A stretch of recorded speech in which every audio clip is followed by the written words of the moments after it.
data today. So we are moving on to our next presentation, and will be presented by Joji Muramoto and Alex Jones.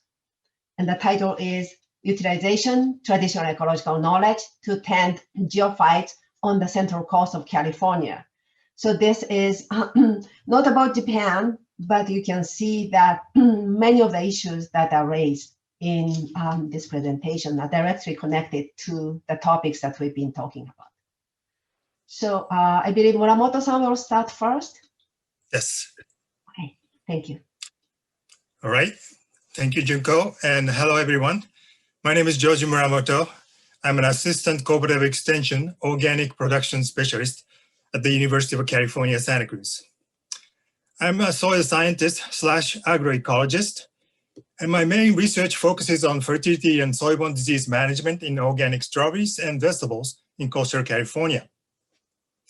Although I'm more than happy to talk about organic strawberries if you're interested, that is not the subject for today.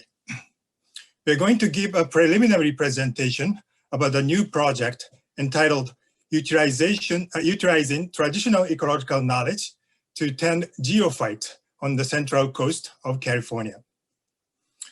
This is a very new area of research for me. My botanical background is limited to the fact that I was a member of the botany club at the rural high school near Ide Mountains in Yamagata, northern Japan. If I knew I was going to do this research project 10 years ago, I definitely would have taken ethnobotany and the field quarter classes taught by Professor Griezmann, today's discussant.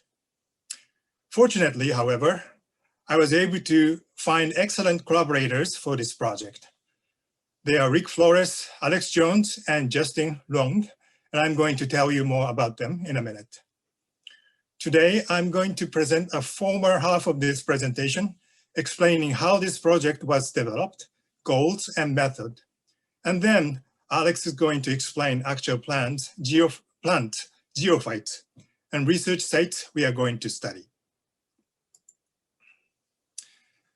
This project is a part of the larger project entitled Agroecology, Sustainable Food Production and Landscape Conservation, International Collaborations between Japan and the Americas, funded by the Sumitomo Foundation. The PI is Junko, and many of today's presenters, including myself, are co-PIs. When I was invited to this project, I had a long meeting with Junko because I was not sure what to do. By the end of the meeting, however, I was convinced that this project is necessary and probably feasible. The main points I realized include: one, although agroecology emphasizes the importance of learning from traditional farming practices, agroecological studies learning from traditional ecological knowledge of California indigenous people are very limited. And two, some researchers at UC Santa Cruz has already established a good collaborative relationship with the Amamutsun tribal band, the local indigenous tribal group. So the first thing I did for this project was to reach out to people on campus who has been working with the Amamutsu tribal band. Fortunately, Rick Flores, an ethnobotanist and steward of Amamutsu relearning program at the Arboretum and Botanic Garden UC Santa Cruz, agreed to join the project. His connection with Amamutsu tribal band and knowledge on their practices as to how they tended nature for harvesting food plants, as well as his strong interest in this project, helped develop some core ideas of this project. He suggested to work on geophytes and refer me to Alex Jones, the manager of UCSC's Campus Natural Reserve, who is extremely knowledgeable about plants on our campus grasslands. Alex was a former student of Professor Griezmann's agroecology class and knew Justin Long, a graduate student of the environmental studies, who has recently published a report on campus grassland management guidelines and protection prioritization recommendations. So we contacted Justin, and he also agreed to join the team. And here we formed a research team consist of different expertise of agroecology, ethnobotany, ecological traditional knowledge, environmental education, and ecological restoration. As mentioned, we decided to focus on geophytes. Geophytes are plants with underground storage organs, such as tuber, bulb, rhizome, taproot, and corm. We selected geophytes for a couple of reasons. One, edible native geophytes, such as Indian potatoes and white onions, were food sources for indigenous people throughout much of California. Second, geophytes populations are declining since the late 1800s in California. Grazing and farming in the early stage, and then destruction of habitats for housing, fragmentation and lack of disturbances, and traditional ecological management such as digging, replanting, and burning appears to be the direct causes of the decline. We are interested in examining how traditional ecological practices enhance geophyte populations. UC Santa Cruz campus has about 800 hectares, of which 40%, about 320 hectares, is grasslands. The campus grasslands are coastal prairies and have some rare species and host unique formations such as mima mounds. Many campus grasslands are cultural sites which the Amamutsun uses as a resource for their cultural revitalization efforts. As mentioned earlier, Long completed UCSC's campus grasslands management guidelines and protection prioritization recommendation in 2020, in which he documented plant diversity, endangered species, and some geophytes at UCSC campus grasslands. So the goals of the project are threefold. First, examine the effect of traditional ecological management practices on geophyte population in grasslands. Second, assist with Amamutsu Relearning Program, a program aiming to assist the Amamutsu tribal band in the relearning of native plants identification, ethnobotany, and cultivation and stewardship of native plants. And third, educate UCSC undergraduate students about traditional ecological practices. The methods are still in development, so we welcome any suggestions if you have. And this is the method for goal 1. Experimental design is randomized complete block design. We are thinking about 4 to 5 replicates for each treatment. And then treatment has 4 treatments we are thinking. First one is burn, using burn box. And traditionally, burning was done in late fall to early spring, every 3 to 5 years. We are planning to do this fall. And the second treatment is harvest large bulbs and replant small bulbs. Traditionally in the spring to summer, and we are trying to do this this year. And the third one is combination, burn plus harvest and replant bulbs. And then the last one is control, untreated. So 4 treatments times 4 to 5 replicates makes a total of 16 to 20 plots. And each plot we're thinking 1 meter by 1 meter square. And we're gonna have a more than at least 1 meter buffer between plots. From here, Alex is going to present. So I'm gonna stop sharing. And Alex, go ahead.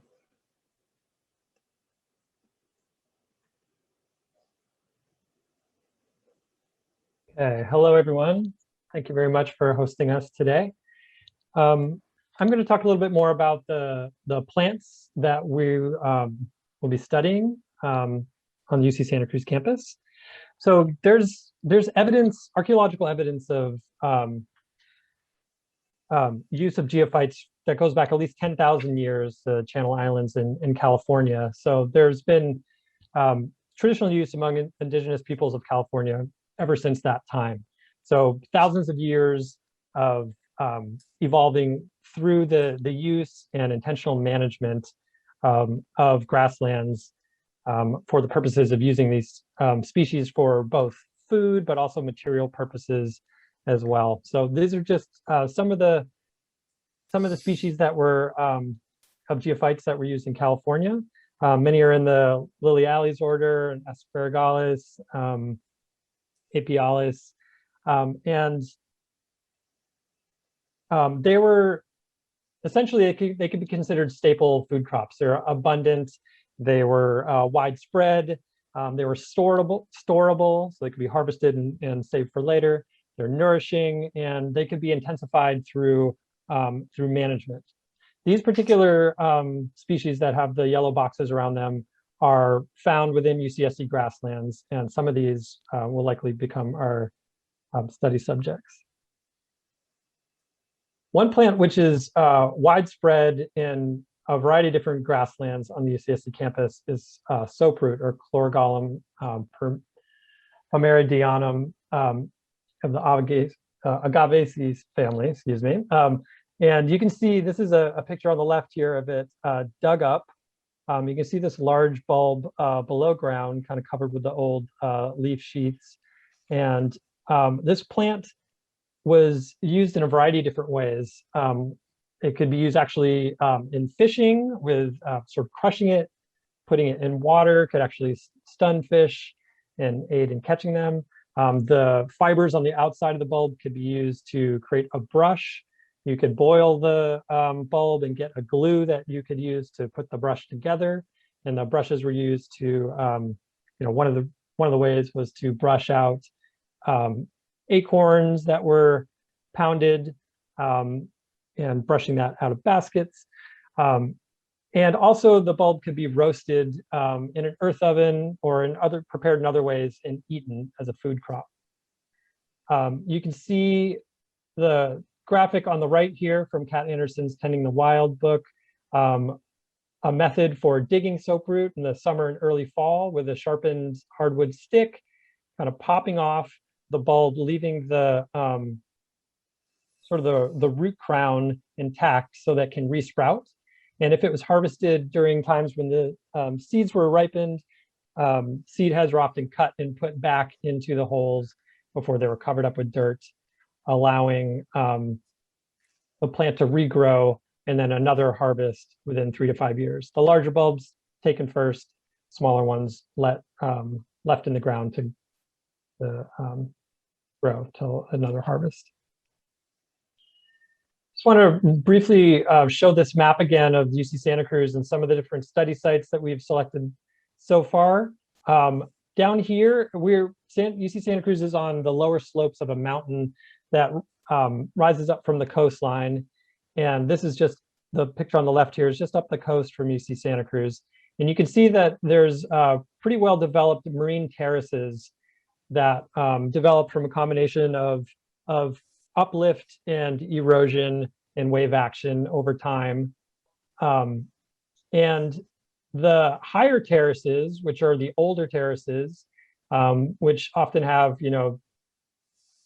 less nutrient-rich soils, these areas actually have a higher diversity of geophytes, and some of the species that we're hoping to study are found up in this area, but not actually in some of these lower terraces, or at least not in as much abundance. Some of these species found in the higher terraces include Monterey Mariposa, or Calochortus uniflorus. And this one actually has a rare plant ranking from the California Native Plant Society, limited distribution rank. And this is just one of several different geophyte species that is listed as rare, and which represents the overall decline in the abundance of geophytes within California. You can see down here below the little corm at the base of the plant. This is the stage that they're in right now before they're flowering. This is just the other day when we went down there. And they're rather abundant within this particular grassland. And I just wanted to highlight for Professor Gleesman here, who I'm sure is familiar with all these different species from the UC Santa Cruz campus, because I believe when Professor Gleesman taught the Natural History Field Quarter program, this was a rather special genus. And if a student actually found one of these particular plants, then they might be rewarded. So these were called six-pack flowers, I believe. So I just wanted to say, since I've identified these 4 different species of Calochortus at UCSC campus, 4 six-packs, but anyway, we can talk about that later.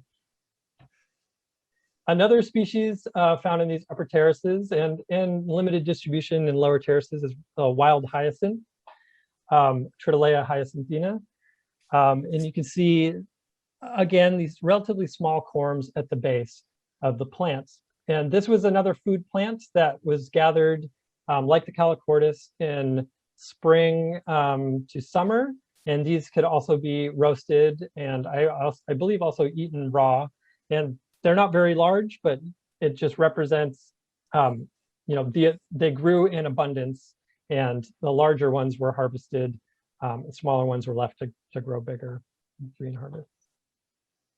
A couple other species that we might study if we're able to find enough replicate sites are the brodeas and yampa or paradiridia.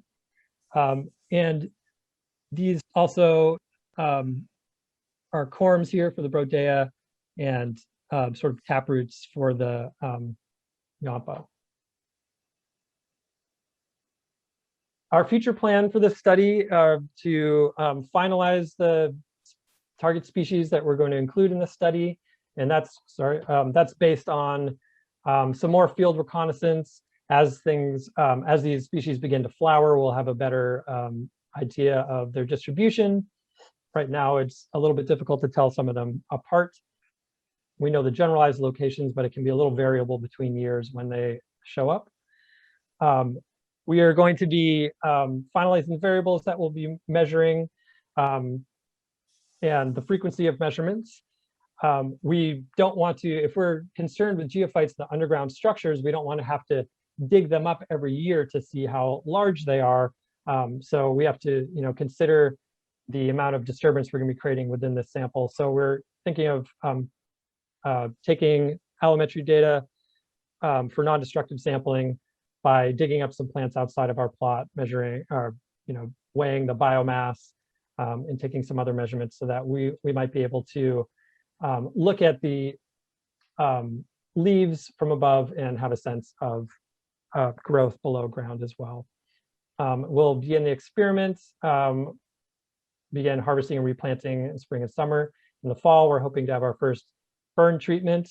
And then for the subsequent years, we're still trying to decide if this is a 3 or a 5 year study based on understanding more of the traditional ecological knowledge related to these species. Soaproot was often left to rest for 3 to 5 years between harvests. So we want to be able to match that. So at the end of the study, we'll have a final below ground biomass survey of the plants within the plots to see how the different treatments affected the growth of these particular plants. I want to wrap it up by just kind of reiterating the purpose of this particular study, and that is just the how much change has happened in a short amount of time since the forced removal of indigenous people from California lands. Locally here, the ancestors of the Amamutsan tribal band tended these grasslands for thousands of years, ensuring the availability of these plants for them. It was a large part of their economy. But with their forced removal and different economies developing in colonialist California after that, we've seen a lot of change. So this map here on the right, these kind of yellowish patches are current day grassland, and the gray is forest. This is LiDAR imagery. And what you can see is really interesting here. You can actually see the ground surface below the forest, and you can see these sort of pimply dots here throughout the map. Many of them concentrated here in the grassland. This is also grassland here. These are Mima mounds, which are thought to only form in grasslands. They're found in different areas of the world. But if you look at the LiDAR imagery here, you can actually see the Mima mounds within some of these areas of forest as well. So if they only form in grasslands, that gives you a clue that this area had a much larger cover of grassland, which has since converted to forest. And this conversion is happening in these areas due to a lack of traditional management due to changing economies. We aren't using these geophyte plants, so therefore, we're not prioritizing management of them and of the habitats that they live in. And consequently, you can see some grasslands or forest is still continuing to recover into these grassland areas and encroach upon them and cover them up and convert to forest. So by working with the Amamutsan tribal band and their stewards, and hoping to share our results with them. We're hoping to see if using some of these traditional ecological methods actually can benefit these species. We'd like to thank the Sumitomo Foundation, and I'd also like to read the land acknowledgement for the Amamutsa tribal band. The land where the study takes place is the unceded territory of the Awaswa-speaking UP tribe. The Amamutsan tribal band, comprised of the descendants of indigenous people taken to missions Santa Cruz and San Juan Bautista during Spanish colonization of the Central Coast, is today working hard to restore traditional stewardship practices on these lands and heal from historical trauma. We had hoped to involve the Amamutsan and their Native Stewardship Corps in this study, but they are unavailable to assist due to their involvement with other research and stewardship projects that they have within their tribal territories. But they're very interested in the results, so we're looking forward to sharing with them and collaborating in any way that we can. So thank you very much. Thank you very much, Joji and Alex. That was a very informative presentation, and thank you for the land acknowledgement. As I said in the introduction yesterday, we recognize that Berkeley sits on the territory of Huchun, the ancestral and unceded land of the Chochenyo-speaking Ohlone people, and think collaboration with Amamutsan people that Alex just presented. This is a starter to really think about what we can do on the UC system and Berkeley system as well.